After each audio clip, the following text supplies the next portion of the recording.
All right, we're live.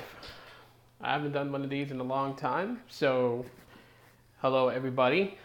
End of New Year's broadcast. I figured I'd come up here and come live. I know I haven't done it in quite some time right now, and I know I have a lot of making up to do regarding that. So,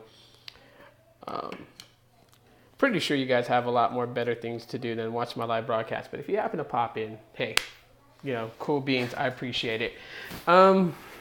So, a year in tech. How do you guys feel about it? Like, what are some of the most memorable moments you guys can think of for 2017 and just the type of tech that was released this year? It doesn't have to be a smartphone. It could be, like Google Home or a drone that you're interested in, or whatever it may be. Gaming laptop, don't matter. Gaming console. What is your most memorable tech for 2017? I'm just curious to know. If I was to share with you guys what the most memorable tech for me would be for 2017 that was really interesting. I never actually got to own the device, so maybe 2018 I might actually be able to pick one up. But I would have to say the Essential phone for me. I know some of you guys may laugh, but the Essential phone to me was something pretty interesting. I mean, I know the iPhone 10 gets credit for nearly all-screen display with the notch on the top. But the Essential phone kind of did that, and I remember there was a lot of rumors talking about the Essential phone before its release, and that was one of the things that, for me, I felt was like, wow, type of thing. You had an all-screen display on it, minus the little cutout for the front-facing camera. Titanium build and ceramic back rather than glass, and it just, it just looked cool. Honestly, it did. It looked cool. I thought, I would end up getting one, but that just didn't work out the way that I thought. So I ended up not being able to get one. Those of you who are watching, if you can hear me, let me know in the chat if you can hear me. I just want to make sure because, I have these headphones on. I have a microphone. I don't know if you guys can hear me or not, if it's silent. So if you can hear me, just type a comment that you can hear me. Just want to make sure.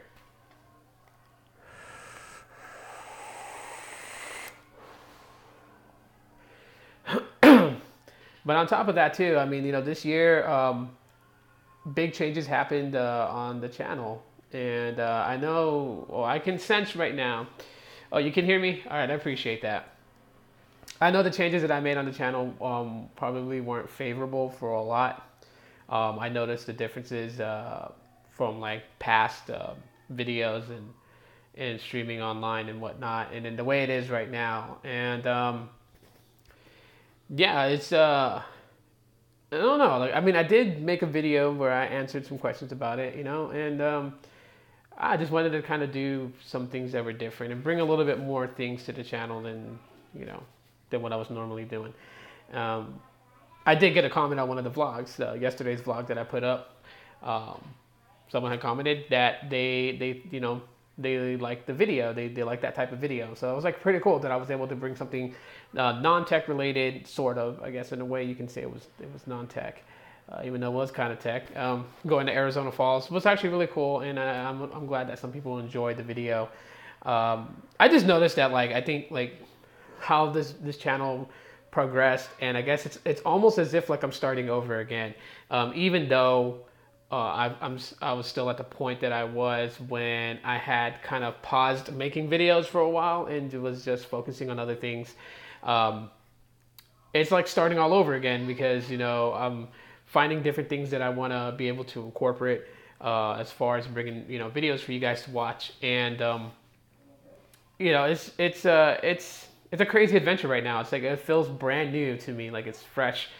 The ideas, traveling to different spots in my city and showing you guys some cool things that, I have access to seeing, is become interesting for me. I mean, not only did I make that vlog playing Pokemon Go, which, I've been, heavy getting into it again, just because, I'm type 2 diabetic, and, I need to find time to exercise because my job mostly has me sitting down all day. So this is like the only way that I can, get out there and do things. Oh, hey, what's up, Luke? But I mean, that's just what like I've been doing, especially since I won that whole thing from Boost Mobile, and I got those. They were sitting right there. I got those Pokemon Go pluses and whatnot. So when I go traveling around and I still play Pokemon Go, I'm heavy into it. And I know some people will be like, that's like old. That's an old game. People are way beyond and past it. But I don't follow trends. I follow things that I like, and that's the only reason I'm still playing it. I literally stopped at one point and got back into it. So, but yeah, back to the original question from the beginning of this video. What is your most memorable tech item that came out this year? Like, I really want to know what everyone is going to remember of 2017. Like, is it the year of the 18:9 aspect ratio? Is it the year of all screen display? What is it that's memorable to you guys? What is the one thing that you look at 2017 and say that technology or mobile technology or gaming technology made a big dent, made a stride, a big step forward? Like, what is the one memorable thing?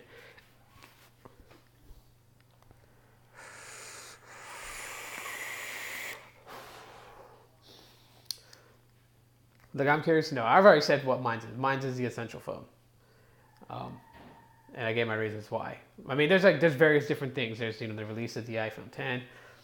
So I'll remember my first and favorite flagship, the LG G6, and my favorite budget, the Moto E4 and E4 Plus. Yes, the Moto E4 and E4 Plus, and I really gotta say, my friends here on YouTube really got that phone sold out of Walmart.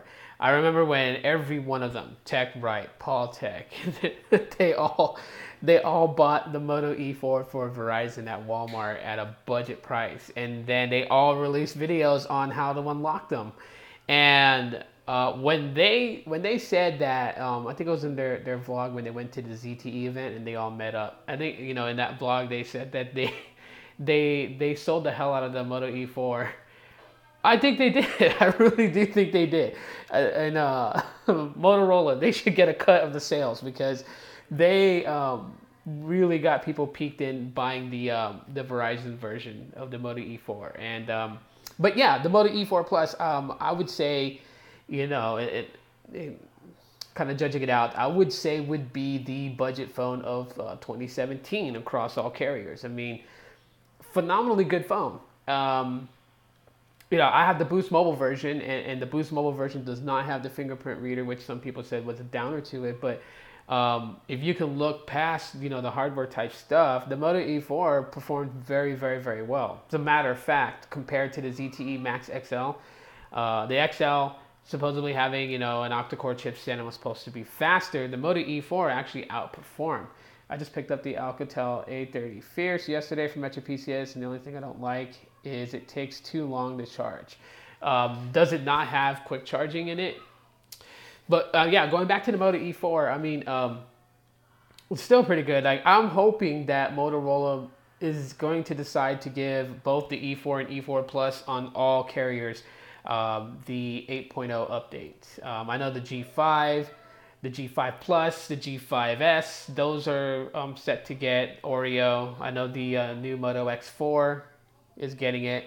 So yeah, it's a very good phone. I got the E4 Plus on Boost Mobile. Great speeds and reliable. Yeah, it is. I have the E4 Plus, and I actually cracked the display. I don't have it with me at my desk, but I cracked the display, and how it happened was the phone actually dropped straight down, and the kind of like plastic metal rail around the screen bent, and so the display actually cracked from the corner up. So it's more shattered right here, and then it slowly spider cracks up.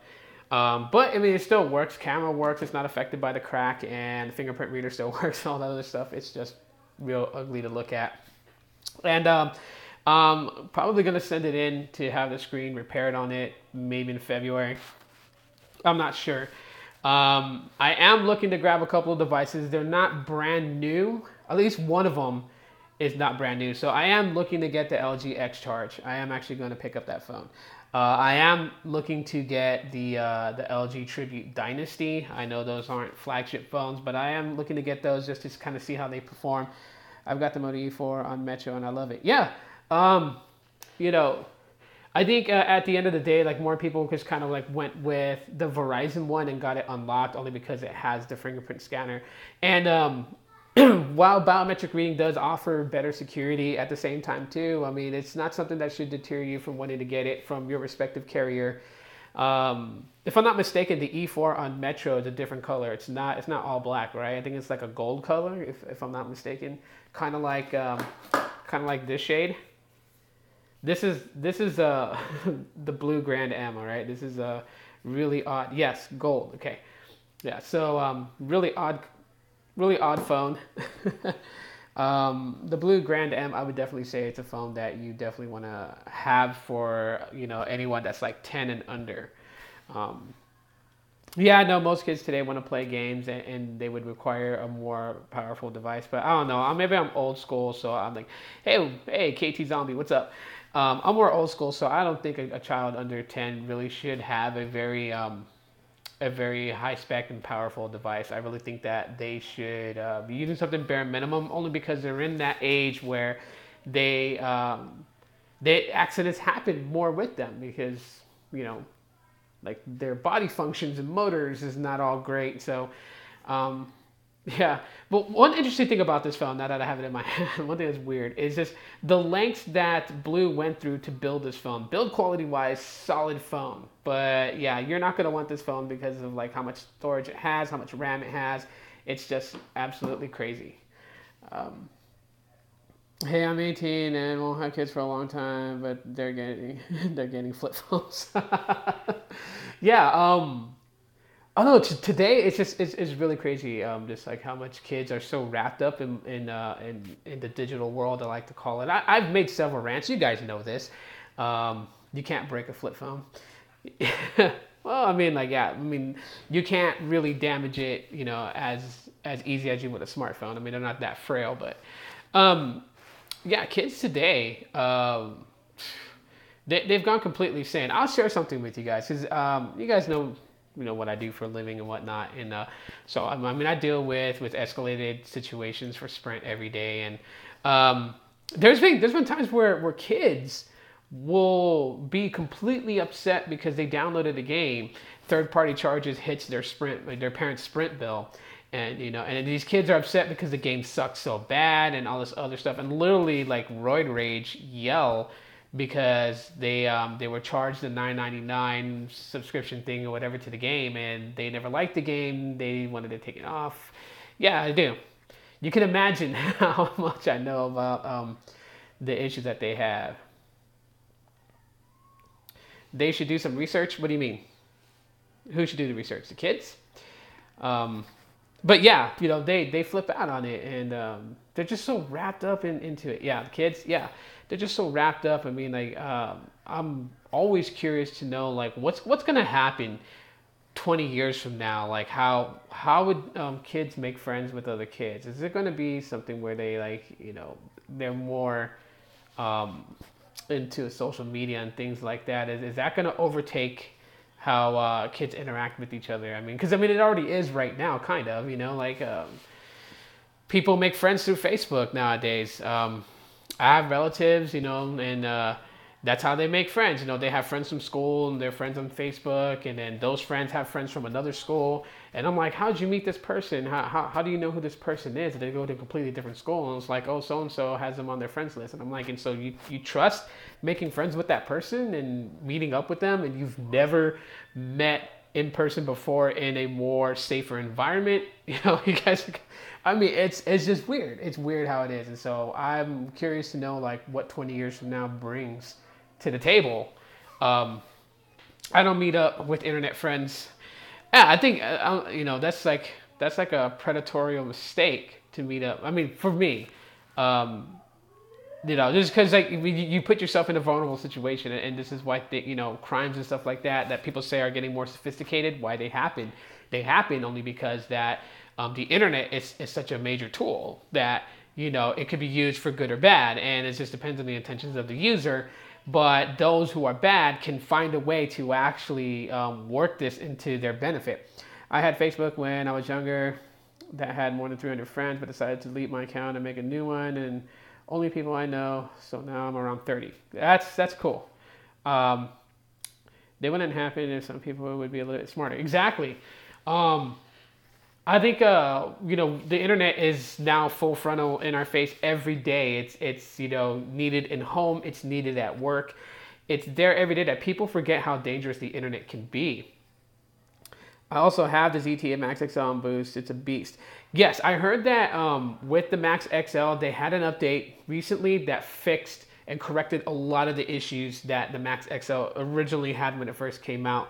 So one thing I know is that, from those people who've posted comments and said things, is that the performance has actually gotten better. So good on ZTE for getting that done. Does the Max XL still have the issue with watching videos in high definition on YouTube? Does it tend to black out the video where you can't see anything? Is that still occurring? It's like, I don't have the Max XL no more. What initially happened was that I gave it to a specific person to use. And the very first day I gave it to them, they left it on top of the car and drove off, and the phone fell off the car. But had to have still been in working condition. Maybe the screen was cracked a little, but it had to be in working condition, because trying to call it, the phone would ring and then go to voicemail. Someone was purposely putting it to voicemail, so someone has the phone. But there's nothing they can do with it now. It's reported lost stolen. I haven't had any trouble with it since the last update. Cool. That's good to know. That's good to know, because maybe I might grab another one. I know there's a lot more new devices coming out. I know people made mention that the LG V20 is coming to Boost Mobile. There's actually several places that you could probably buy it right now. The eBay one, I'm not so sure about.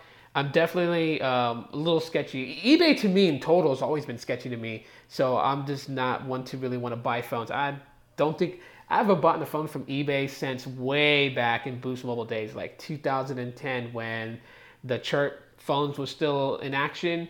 And I think the last one I bought was the Motorola i455, I think it is, the white flip phone that you see a lot in movies and stuff. I think that was like the last phone I bought from eBay initially. Other than that, I don't buy phones from eBay, but I mean, there's a store that's on eBay that you can buy the LG V20 for Sprint or Boost Mobile on there, and then there's one from another website. So I mean, it's like, you probably can't get it now, but I mean, for like $200, not bad at all, not bad to pick up a V20. And I don't know if I'm gonna grab one. I don't think I am. I think I've gotten too wrapped up and too spoiled by mid-range phones and semi-flagships that I found the joy in I know it sounds so bad to say it, that I found the joy in using a mid-range or budget, but I think it's not really like I found the joy, but just like that old fire that I used to have on my earliest videos. I think that's come back too. I think that's the reason, like when I put out those videos about, some people wanting mid-range phones and budget phones taking off prepaid. It wasn't, the video wasn't put out there to insult anybody, but I put it out there because I think the essence of what the prepaid market was all about was forgotten. I find I like budget phones like the Galaxy J3. Yeah, Galaxy J3, solid phone. One thing that I think also rekindled that interest in fully pushing for budget and kind of straying away from the upper mid-range and flagships is like what happened with the J7. This phone got 7.1.1 nougat. That was insane. That Samsung was like, yes, let's update that phone. I mean, I know there was a J7 Perks. The Perks had been out for some time now. And Samsung was like, yeah, let's go ahead and do that. Let's update it to nougat, because we're going to update the Galaxy S6 to Oreo. And I was like, wow. I've had every Moto E model. Budget phones rock. Yes, they actually do. I think that people kind of forget exactly how good they are, and what they can do. And that's where I think I was going with that video. Why I said what I said in those videos was, just like, you know, if you're chasing down budget phones, then you know, you have a better than odds-on chance.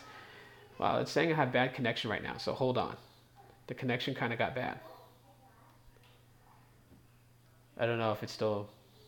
I'm watching on my other viewfinder here. This is where I can see the comments because they disappear on the screen. I got the J3 on Cricket until the J7 replacement comes out next year. Oh, cool.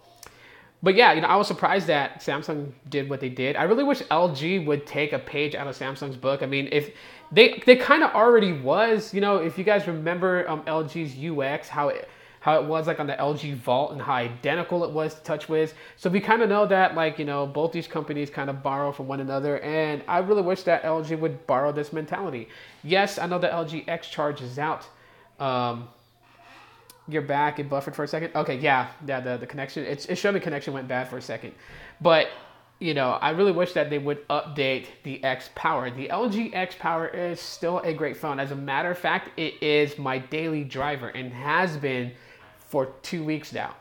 I switched back over to it and been using it, and it was like, it doesn't bother me that it's on Marshmallow, but I would really love to see the potential the phone had if it took an update to Nougat and got 7.1.1. So I mean, it's had a couple of security patches. I'll give it that. But I really would wish for it to actually have an operating system jump.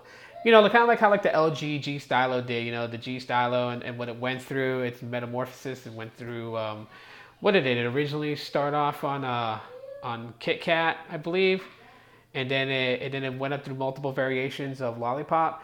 And I kind of wish that they would do that with the X Power. The X Power hasn't seen a major jump. It's been relatively on Marshmallow this entire time.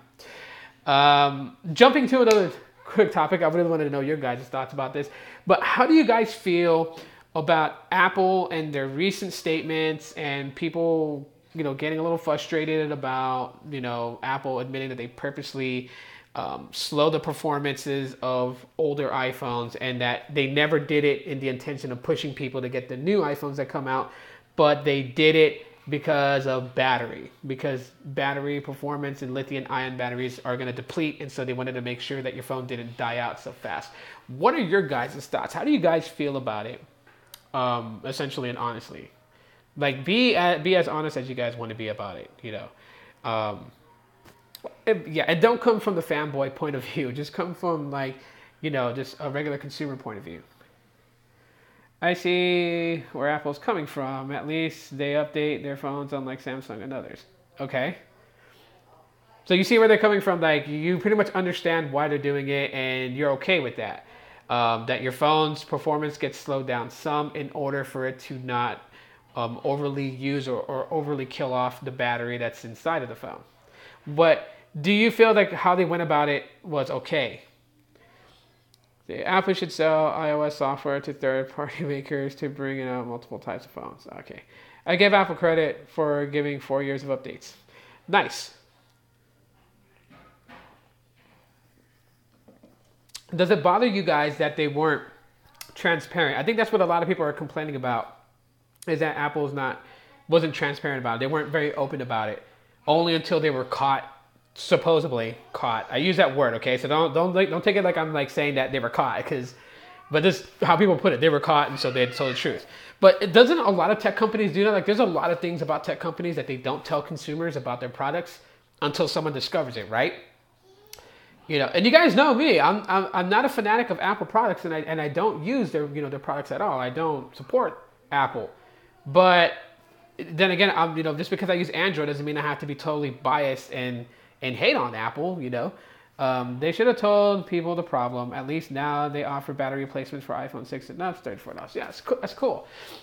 But again, tech companies aren't very, very open with consumers. There's a lot of things that that they won't say unless someone points it out. And so I just think that this people just had to pick on Apple for this. They had to. I'm like, okay, I get it. It's cool now that they're offering battery replacements. Everyone can just throw an assumption, but we don't have hard evidence exactly why they never told anybody. But yes, it does make sense, and that's why when I put up my video that you have to be odd. Excuse me. You have to be odd into thinking that this doesn't happen with other companies such as LG, Samsung, Motorola, and them. It's not to say that they are doing it, but they could be doing it, No matter what, people who love Apple will always stay with them. Yeah, exactly. I mean, Apple is brand recognized just like Nike shoes are, just like, Jordans are, It don't matter how ugly the design is of the shoe, people will buy Jordans because they're Jordans. Tech companies take advantage of the fact that phones are a must for almost everyone now. Next point. Yes, they do. And we, and not just putting the entire blame on tech companies, but we've kind of allowed that. The whole thing, like what I call the hamster wheel cycle, where we're constantly fed that we have to have the latest and greatest and the newest thing out there, or we're not relevant. And today, your phones is just as important as the clothes you wear. People don't want to be rocking Goodwill clothes and be out there in public talking about, Goodwill, right? A lot of people kind of shy away from that. To be brutally honest, people do. If they bought their shirt from Goodwill, they're not going to tell people where they got it from. If someone's like, hey, that's a cool shirt, where'd you get it at? They're probably going to be like, oh, I got it as a gift or something. They're not going to be straightforward and be like, I got it at Salvation Army, I got it at Goodwill. And that's how people are with their phones. People compare their phones like that. Like if you're standing in public and you're rocking, a J7, obviously it's Samsung, so you're still kind of comfortable doing that. Now, if you're a crowd of people that have iPhones and Galaxy phones and you're rocking a blue device, well, you're going to case the thing and you're probably going to hold it with a very good grip. So, I mean, it's just weird. I won't pay more than $200 for a phone. That's why I only got the SE, because it was $150. Yeah. But I mean, that's how it is. Like, people are judged on what phone they have. Like if like right now, the other day when I made that video and I had a bunch of LG phones in the very beginning, I'm pretty sure people thought, well, he's an LG fanboy. He loves LG devices. And while I do like LG, I like, just about every brand out there, just what type of phone it is and what type of experience I'm going to have using it. But yeah, people will judge you based on the type of phone you have. And it's kind of crazy, like I know people that have used both iOS and Android, right? And when they have an iPhone, people automatically assume that everything in their home is Apple related. And it could be furthest from the truth. It's just the person decided to switch it up from using an Android phone. And for that time when they upgraded, they got an iPhone. As long as I can get emails, calls, SMS, I'll be fine. Yeah. Yeah. So, I mean, yeah, there's just, I don't know. I just thought it was just totally weird just how far that went out of proportion. But, all right, let's switch gears for a second. Let me ask you guys something because this is actually absolutely crazy. But just, to answer something that I have questions in my head. Hello, love. So, being on a phone call and being on Facebook at the same time, how important is it to you to be able to be on a phone call and be on an application or YouTube or something at the same time? I'm just curious to know, because I will tell you guys right now, the number one reason that people leave Sprint, just to kind of give you guys a little insight about Sprint. I'm sure you guys probably already know this, but the number one reason why people leave Sprint is because they don't have the ability to be on Facebook and Twitter and on the phone call at the same time. Some devices can. There are some devices. I can't multitask, so I don't care. Some devices with Sprint can. I think the Stylo 3, the J7 Perks, and I think the Galaxy S8, S8 Plus, and I'm assuming the Note 8 now can. I could be wrong on that. But they have a feature on Sprint called Calling Plus, which is basically what people can do with GSM phones, which is be on a phone call and browse the internet at the same time. And I wanted to know exactly how important that is for people, because that's what a lot that's one of the major reasons that people actually leave not only just Sprint but Boost Mobile, Virgin Mobile. It's because of the technology that Sprint devices have and use compared to like what T-Mobile and AT&T. And I know Verizon could do the same thing. And you know, what's up, stream? Hey, phone tech at work. What's up, man? Um, Sometimes it's good for researching questions on the internet while on a phone call. That's why I might leave Boost, but I have conference calls that requires go check emails. Yeah, no, I mean, like, yeah, I know, like, if you're a very busy person, if like you travel a lot, then yeah, I can definitely relate to that. You want to be able to, like, say you're getting an address from somebody on a phone call, and you want to look that address up on Maps, but you don't have the connection to run Maps. I definitely can understand that. Um, with people that are like, they don't want to be on their home Wi-Fi and on the phone call at the same time. They want to be able to use their data and phone call. I mean, that's just like, wow. How many name changes for the channel this year? LOL. I can't remember. I think it's only like 2 or 3. It's actually technically 2 because I went back. But yeah, it's time for the Android vape phone. I don't think they should cross a phone and a vape. A vaping phone, that would just, I mean, one, that would be too weird, and two, you would really kill the battery quickly on that thing. I mean, depending on what type it is. If it's like a basic vape pen, then yeah. If it's something like this, you would kill it pretty quickly. I think they have. I think they do. I don't know if you guys are subscribed to what's his name. I know his name is Keaton. I forgot the name of his channel. I think it's like Tech Smart, but with like 2 T's. If you guys are subscribed to him, that's cool. If not, go subscribe to him. He's got some pretty cool videos. But there's a video where there's an actual phone that is a vape pen also. Like at the very top, it's got a mouthpiece, and it's got a spot where you can fill e-juice. And your lunch is done on the stuff. All right, thanks, love. And you can vape. You can vape from it, and it's a phone. I was like, so there actually is one. I mean, he finds some really weird tech stuff, right? Like things that you would barely see. Like I know he found, like, I'm sure you guys heard of it, like the fidget spinner phone, which is a phone that's a cell phone that's a fidget spinner. So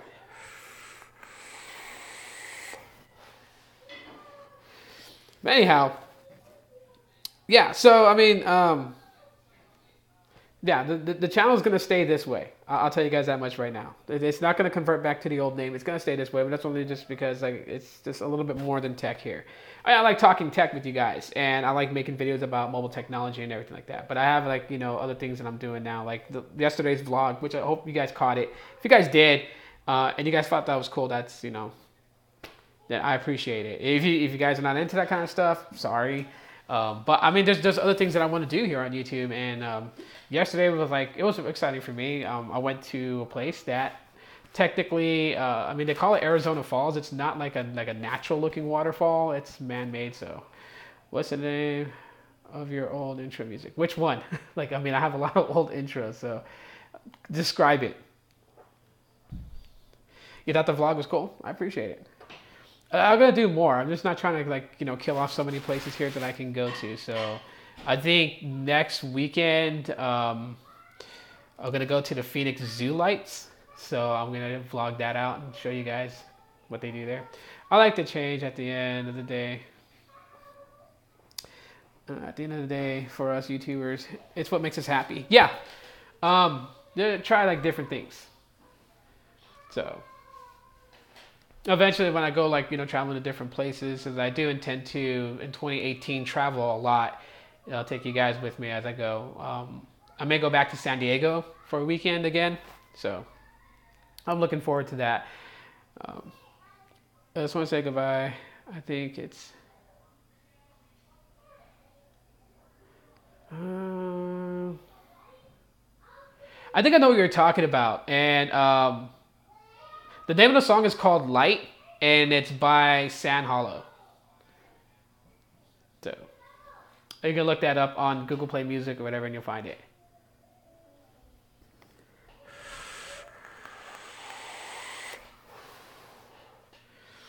But yeah, that's the name of the song. I think I know what you're talking about.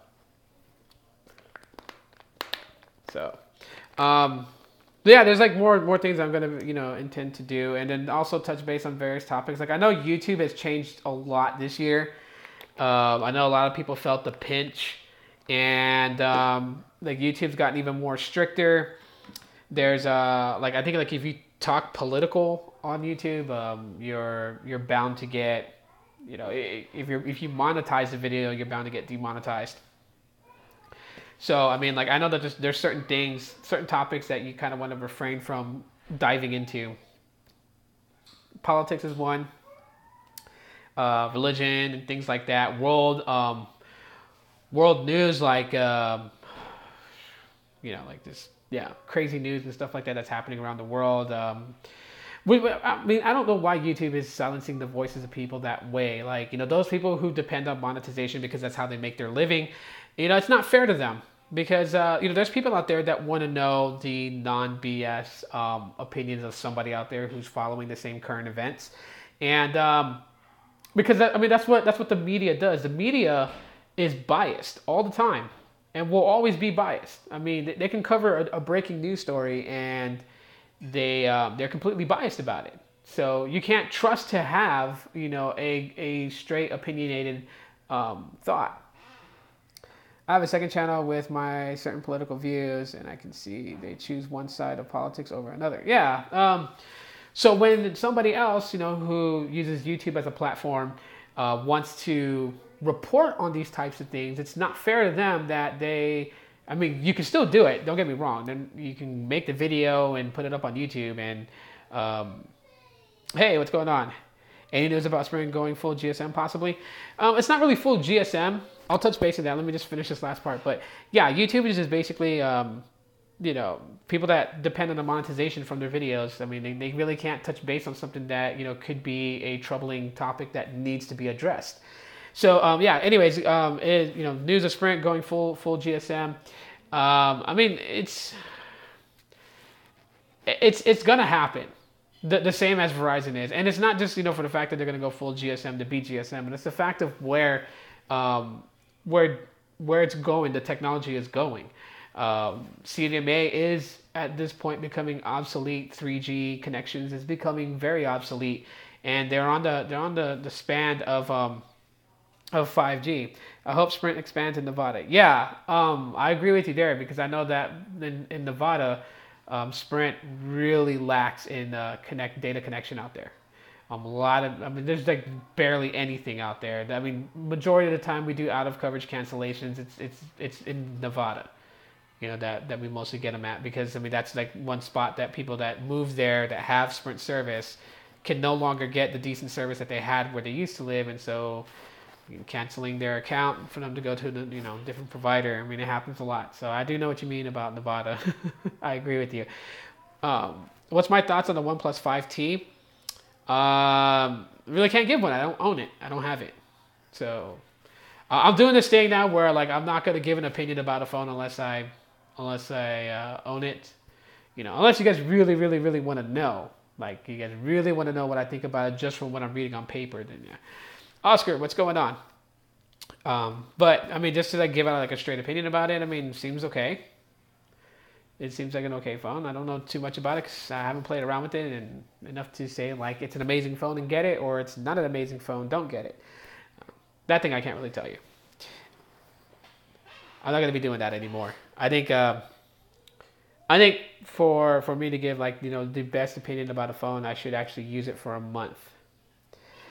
Coverage in Northern California is good, but I'm going to Nevada for college. But my time with Boost and Sprint to give it 8 out of 10. Yeah, I think a lot of people will classify it between 4 and 8 as far as like how they feel about the services. You guys are rocking Stylo 3s? Yeah, the Stylo 3s, it's pretty good. I don't know. Some people have had some issues with it, and I haven't had any with it at all whatsoever. So. Like Boost Mobile, good service here. No, that's good. That's great. I'm glad.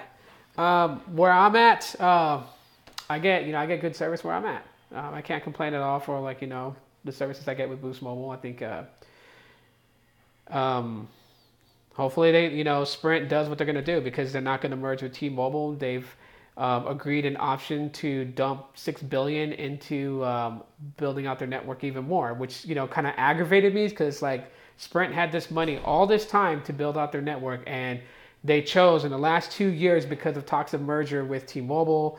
They put that on hold, and it's like you're no offense, but Sprint is stupid for that to while they're in talks of merging with T-Mobile, they're going to halt building out their network. So now they got to play catch up again because now that they've decided not to merge with T-Mobile, now they're going to dump 6 billion into it to get it, to get their stuff going. It's just I don't know. They should have been doing that for some time now.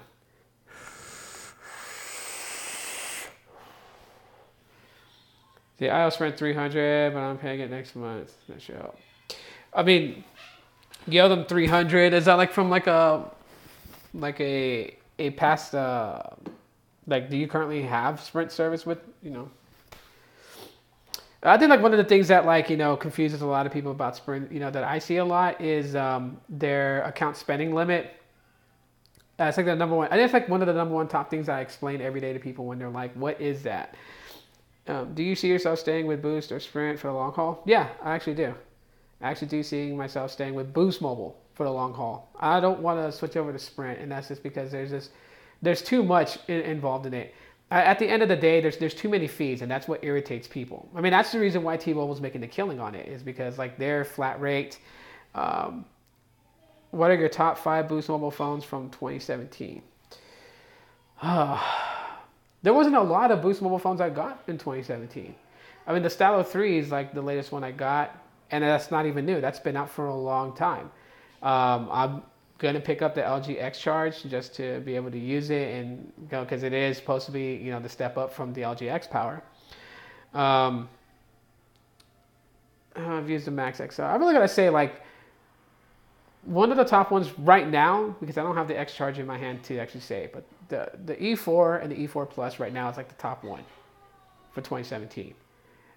Followed by behind that is the Stylo 3. And yeah, that's pretty much it. Well, and then I would say like the Max XL because I did have the Max XL. That's really it. I really can't say like one of my top 5s because those are the ones that I've used. Maybe cable provider and Sprint in the future. Who knows? I don't like Boost Mobile. I don't like Boost Mobile price. Some of their phones, like the iPhone. Oh, you don't like their prices? Yeah, I mean, well, at the end of the day, you're buying a phone at a subsidized price. Just depends. I mean, like, I don't know. It's just, I don't know. The pricing is always going to fluctuate because I know that they have these deals. If you pour it over, you get the phone for like half off and all this other stuff. So, but okay. But yeah, for the long haul, it's going to be Boost Mobile. It's not going to be Sprint. There's just too much fees involved with Sprint. And check out Boost phones at Walmart. Good sales. Yeah, actually you can find some of the better deals at Walmart or Best Buy. But yeah, the account spending limit, the SE 64 gig for 150 on Boost is not bad, but it's not available no more. Sold out. Oh, I see. But yeah, like they have like the account spending limit, which people are always asking me like, what is an account spending limit? How does it work? So it's based off your credit, and your credit determines how much of an account spending limit you have before we shut you off. So let's say like your account spending limit is $500, right? And your monthly bill is $90. So you have a possible chance of not having your services interrupted, for you not paying your bill for 2 months before it does, or 3 months, I mean, there's variations to it, but the way it's supposed to work is that if you hit over 500 on charges to your account, we shut you off. You are suspended until you pay part of that to bring it down. So it's just weird. It's like you have like this leeway, but then again, you don't, because there's been accounts that I see that didn't go over their account spending limit, but because they were 2 months behind on their bill, they got suspended for non-payment. I mean, there's factors in it, but it also allows you to purchase like accessories and have it billed to your Sprint account rather than paying up front. And as long as you don't go over your account spending limit, you're good. So I mean, there's all these things that Sprint has that I don't want to deal with. as a consumer. So the next best thing is Boost Mobile, which is prepaid for Sprint, and I don't have to deal with none of that crap, but I still get the same service. So I'll be with Boost for the long haul. For a secondary, I still use Freedom Pop as for my non-CDMA devices. So like this is running on Freedom Pop, and I pay like $10 a month for 2 lines, unlimited talk and text, and 1 gigabyte of data.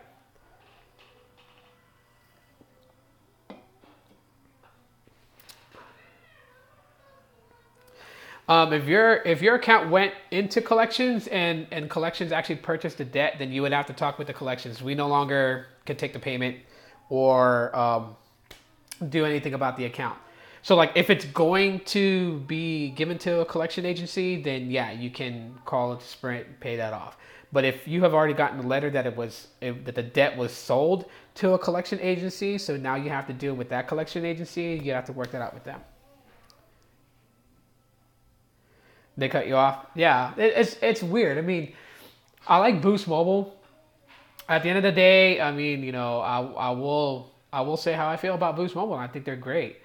I work for Sprint, and while Sprint does have the cheaper options compared to T-Mobile, AT&T, Verizon, there's just too much going on with fees and all these other things. I think one of the most irritable things that I hate, and this is not just Sprint doing it, but AT&T does it, and all the major postpaid carriers do it, is like they have these buy one get ones, and they the buy one get ones, like you lease a Galaxy S8, you get a Galaxy S8 on us. Well, the way it works though is that you have to actually add 2 lines of service, or 1 line could be upgrading. The second one has to be a new line. You can't do it for 2 lines on your account that are upgrade eligible. So if you have two lines, they're both upgrade eligible, you can't take advantage of the BOGO offers or the logo offers that is going on. And a lot of people get annoyed and frustrated with that. It's like, and then we also have things called phantom churn, and that's what causes it. Good to see you live. Yeah. But yeah, I mean, that's what causes a lot of it. My bill was weird. For 2 lines, it would be 1 month, $90, and then $80, and then one time it went up to $150. Yeah, there's inconsistency because of all the fees and things like that. Like, I know, I deal with this every day, and I have to break down people's bills for them and why it was like $150 this month, and last month it was $90, and it's crazy. I really thought that Sprint was like going to go flat rate because they did it for Boost Mobile. Like Boost Mobile is flat rate. I enjoy their hotspot. Cool. It turns out they're not. They're not. The flat rate was given to Boost Mobile, and it's going to stay on Boost Mobile. Sprint is not going that route. At least not yet. I think, with just enough people leaving, and for that being the very reason why, maybe then they might reconsider it. But yeah, there's just, I don't know, like, right now, Sprint's biggest problems that I've seen, and just me being, someone that's there, is that their long-term customers don't feel like that they're appreciated, because all these new deals for new customers coming in, long-time customers for over 20 years want those, and they're not allowed to get them. How much does the Sprint charge for 2 lines? So that's an interesting question. So anyways, here we go. Hello. You gave my channel a shout out. Appreciate it. Thank you. Who would have ever thought T-Mobile would throw above Sprint? Yeah, well, I mean, T-Mobile is just making strides every year, every month. They're doing things that, are, customers want. What do you think about like the Boost Deals app? Well, I'll talk about that here in a minute. But yeah, for 2 lines, on the unlimited freedom plan, it's like what, 65, 45, so 110 for 2 lines. And that's just the services. And you also got to think about like what device you're leasing, and then if you want insurance on top of that. So, but just services is like 110. If you're given the unlimited freedom standard definition plan, which does not have the mobile hotspot feature with it, and videos are streamed at 480p, then that one is $90 for 2 lines, $80 if you have auto pay. The same with the unlimited freedom. It's $110 for 2 lines, $100 if you have auto pay. So they take $5 off for auto pay. Tell people about your channel. Or you're here right now. You can tell people about your channel. Just type out a synopsis of your channel, and everyone that's watching can see it in the chat.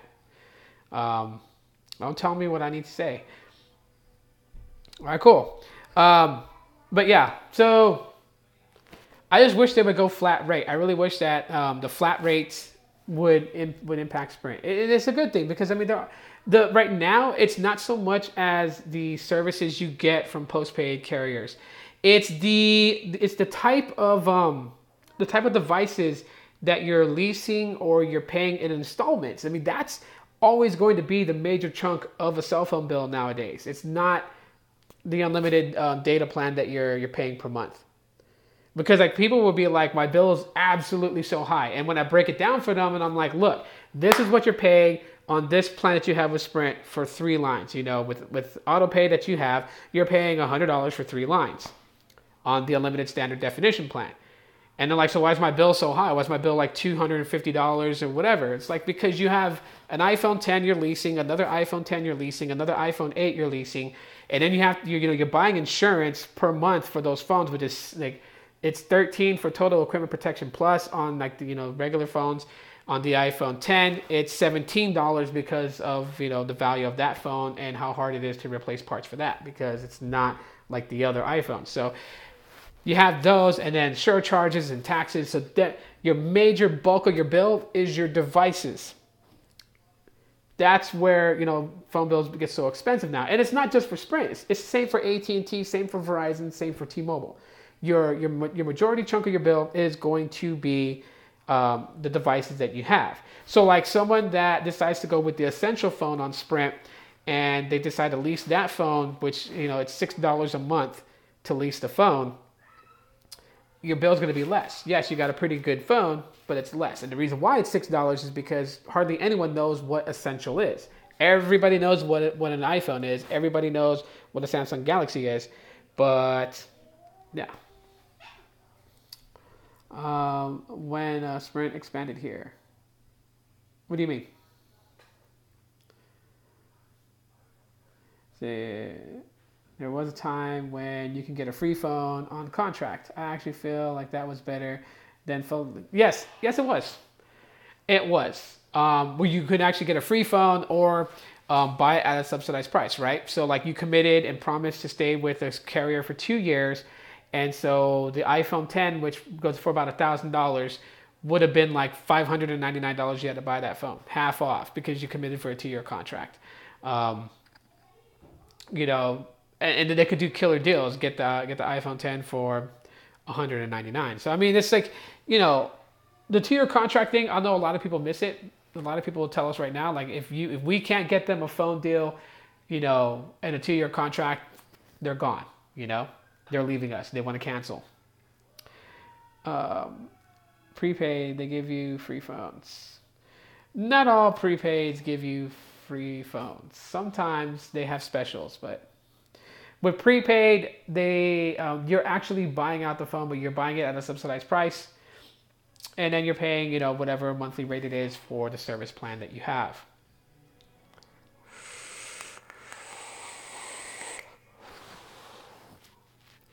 So,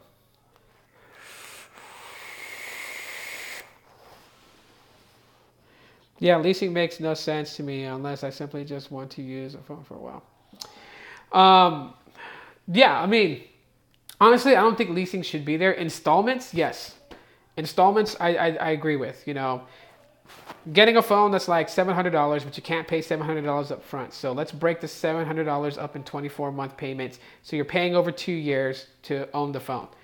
Leasing has become a problem, and that's another big problem for Sprint, is that like T-Mobile doesn't have leasing. They have installments.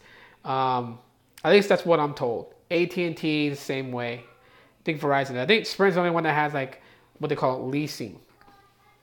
And a lot of people don't like that. And it's not so much that how leasing is with Sprint. I think the reason why people don't like leasing on Sprint is because when you go into a store, or how certain people describe it, like some people will be like, okay, you're gonna lease the Samsung Galaxy J7 for 18 months. You're going to be paying $2209, and then Happy New Year's, Paul. And then at the end of it, you own the phone, which is not true. If you lease the phone with Sprint, you're going to pay the monthly payment. At the end of the 18-month term, you have the option of giving the phone back and upgrading to a new phone, or you have to buy out the phone at its fair market value purchase price. And that's where customers get really ticked off because they're not told that. They're told that they own the phone. So even if you were to tell them, like, no, you still have to purchase out the phone, to them, they were told in the beginning of the contract that they own the phone at the end of 18 months. And that's where a lot of discrepancies happen. So these are issues that happens with Sprint every day that, you know, paint Sprint in a bad light. And at the end of the day, it's customer service. It's how we explain things. It's how we say things. So for me, you know, and what I do, I try to every single time make sure that the customer understands the policies of what's going on before I let them go after we're finished resolving any issue they may have. And that's so that they understand. And even sometimes, like, I mean, maybe they might think I'm a blabbermouth, so they're like, this guy won't shut up. But I just want to feed them as much information so they understand what's happening, because that's like the big problem, is that they don't understand and people don't take the time to explain it to them. And for those who do explain it, they incorrectly explain it, so they give the customer a different thing.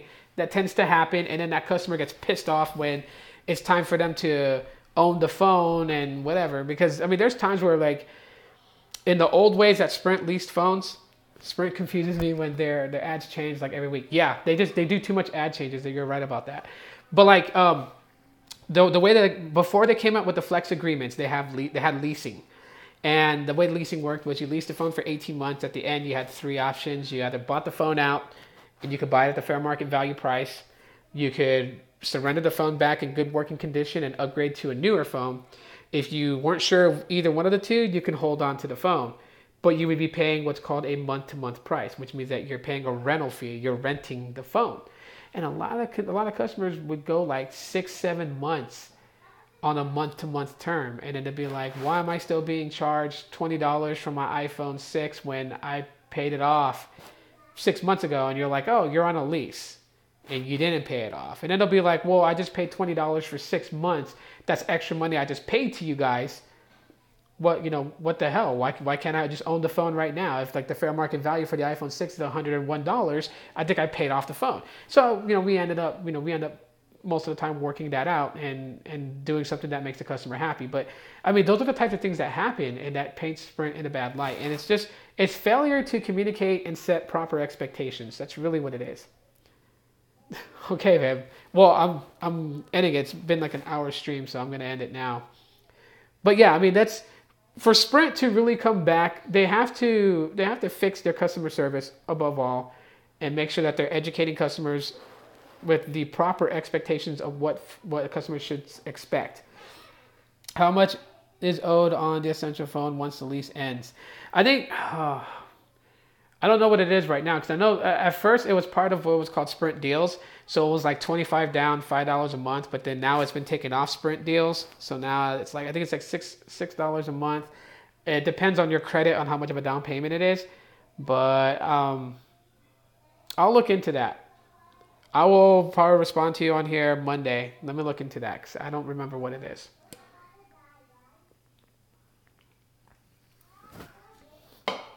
All right, guys. Yeah, no problem. So I'm going to end it right now. And I want to thank everyone that came in and hung out, interacted with me and whatnot. Really appreciate you guys for coming in. I mean, I know it's been a long time since I did one of these live broadcasts, and so I didn't think anyone was going to show up. So I really, really, really appreciate you guys coming in here. And the reason why I did this live broadcast today is because it's the last one in 2017. And I'm coming back to do more live streams throughout 2018. So I'll be back on the live bandwagon. I'll be doing more live broadcasts and hanging out with you guys. So for those of you guys that's going to be out partying,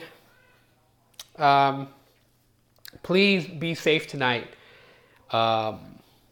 There's Uber, there's Lyft. If you're going to go out drinking to usher in the new year, be careful. Don't drink and drive, please. Don't even take your car if you're going to go out partying. Just leave your car at home. Get Uber, get a Lyft. I'm sure there's going to be some sort of fantastic deals going on right now. of getting a Lyft driver or something. So look into those. Look into online coupons and stuff like that. If you have public transportation in your city, like like a railing system or a city bus, use those. Get home safely. Don't take any chances, everybody. I wanna see you guys in the future broadcast going down the road. Party safely and vape. Don't smoke. Yeah. Um, just be safe out there and use good judgment. So I'm going to end this for now, and I'll see you guys in 2018. I love you guys very much. Thanks for hanging out, and I'll talk to y'all later.